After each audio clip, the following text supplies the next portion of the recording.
Welcome. My name is Erik Leighton. I work with Axia Advisory. We are the investment advisors for the Middlebury 403B plan. And normally we would be in person for this, but given our current circumstances, this is probably the best for all.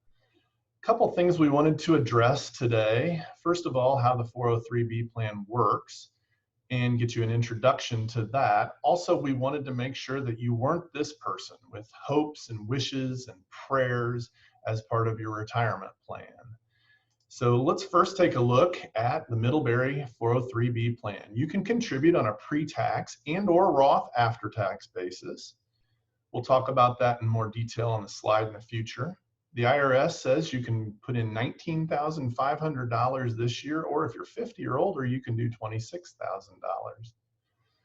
Earnings on the pre-tax contributions are not taxed until retirement, so they're deferred. The Roth contributions are actually tax-free, those earnings on the Roth contributions. You can roll previous employers' plans in to the plan.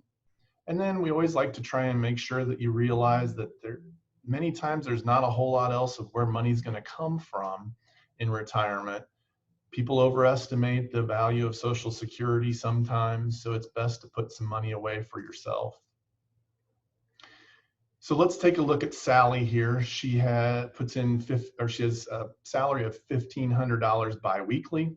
You can see on the right-hand side, she has no savings in this situation. She has applied 15% in taxes to her $1,500 taxable pay, and she gets a take-home of $1,275. Let's take a look at what would happen to Sally if she decided to put away 6%. So she puts away $90 per pay. What that does is it reduces her taxable pay to $1,410. Apply the same tax rate of 15%, and you get $211.50 because it's on a smaller taxable pay amount. So again, that's the pre-tax part of it. And then her take-home pay is $1,198.50. So the cost of that $90 pre-tax contribution is $76.50 because she's had a reduction because of the lower taxes of $13.50. If you look on the right-hand side, this Roth portion looks almost identical to no savings, right? Because it's actually being taxed at your current tax rate.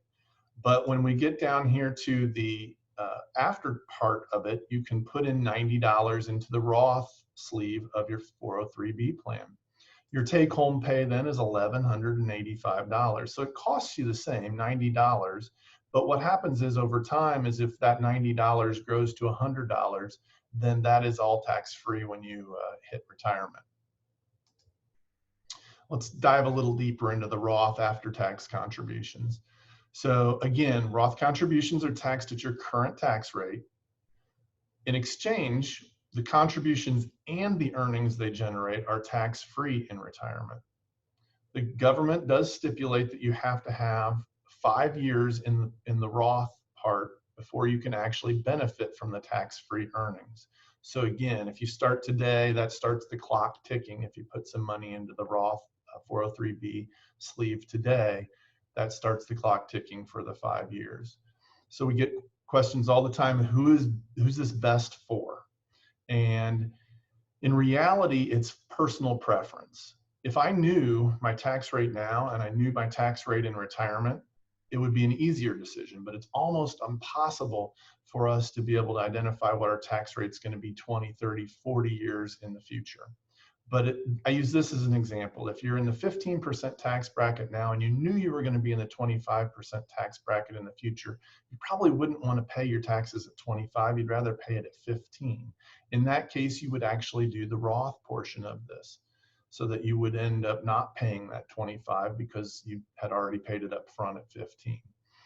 If you flip those though, if you're in the 25% tax bracket now and you're going to be in the 15% tax bracket in retirement, then it makes sense to actually defer that tax until you're in the 15% tax bracket. Why pay 25 when you can pay 15?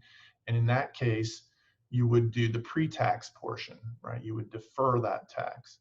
So the couple things to keep in mind, we're at historically low tax rates right now. And this is generally best, Roth is generally best for people that are young, right, that can grow their earnings for a longer period of time, tax-free. And then also because they're usually in lower tax brackets than folks that have been in the workforce for longer. One other thing to keep in mind is many people, including myself, actually do a little bit of both so that I have tax diversification when I get to retirement. So I have the ability to pull from either or when I need to in retirement. So how do we get invested in the plan? How do you get invested in the plan, in the Middlebury 403B plan?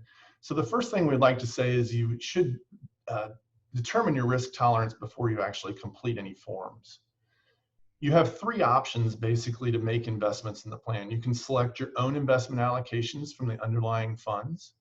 You can follow an investment strategy. We'll talk about that in just a second. And those are comprised of the individual mutual funds as well. Or you can use a risk-based American Century One Choice fund. And we'll talk a little bit about the differences in those in just a second. So let's take a quick look down here at the bottom. This is our strategy guide, these 2 pages.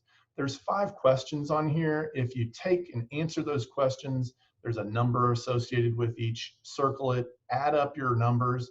It'll give you a total. You take that total and you come over here to the second page and you look at the grid. And let's say I was a 15, I scored a 15, and I had 11 plus years in my time horizon until retirement. I would then come right over here and I would look like a balanced investor. So if that feels about right for you, then you would come down here to the balanced area. And the balanced strategy is the one with the percentages next to the underlying funds. And keep in mind that this is just a starting point. If you don't know how to do a proper asset allocation, this is a spot for you to start. There's percentages down the side over here. What'll happen though over time is as the markets go up and markets go down and some assets go way up or way down, these percentages will change over time. And that's when you actually probably should try and rebalance your portfolio. And you would come back in and rebalance, so you would come back to these original percentages if you were still a balanced investor. If you didn't want to go through that process of rebalancing, you could use one of the One Choice, American Century One Choice funds. In this case, it's the moderate fund down at the bottom here. And you could use that, and that would be a one fund solution for you. So let's take a look at the options here. Again, you could set your own core funds. You should provide proper asset allocation. We generally recommend that you rebalance annually. Or you could do one of the strategies over here. So one of the strategies on that strategy guide, you could use one of those. We then start with proper asset allocation here for you. And you ultimately would probably want to rebalance on an annual or biannual basis or something of that nature. But again, if you want to do it for me approach, the One Choice funds are a great option for that as well. They actually provide you with proper asset allocation, and they actually also automatically rebalance. Keep in mind the most important thing that you're going to do is determine how much you're going to invest for your future and for your retirement so that you can live the lifestyle that you've become accustomed to in retirement. So next steps, complete a salary reduction agreement. Again, try and save appropriately for your time in life. If you haven't saved up until now and you're older, you're going to have to save more. If you're young, just start somewhere, even at a low percentage. You can use pre-tax and or Roth after tax, so you can use one or the other or both. Then we would say recommend complete an enrollment form, and beneficiary form is really important. So make sure that if you do the good job of saving for yourself and you happen to pass away early, make sure you put a beneficiary form on file so that they know where the 403B money is going to go if you happen to pass away. Select your own investments or follow an investment strategy or choose a One Choice fund. Those are excellent options for you as far as saving for your future. So who to contact? Aspire Financial Services is the record keeper, and they can be contacted at 866-634-5873. And as the record keeper, they do a lot with the plan. They actually produce all the forms. They produce the website. So when you log into the website, that is Aspire's website. They do any number of things with regards to that. If you're having trouble logging in, you can contact us at Axia. We don't have the capability that is their site. So we can't reset your password. We can't get you logged in for the first time. We can help you maybe through the process, but we can't actually help you with the actual part of the process that gets the job done on that. We're Axia Advisory, and we are actually the investment advisors for the plan. And you can reach us as an email, and both of these go to me. So it's an email of info@axiaadvisory.com, or you can call us at 888-609-2942.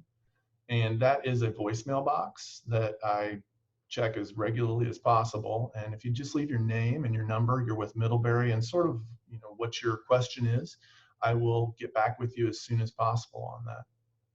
We certainly thank you for your time. I thank you for your time. We thank you for all you do for the students out there.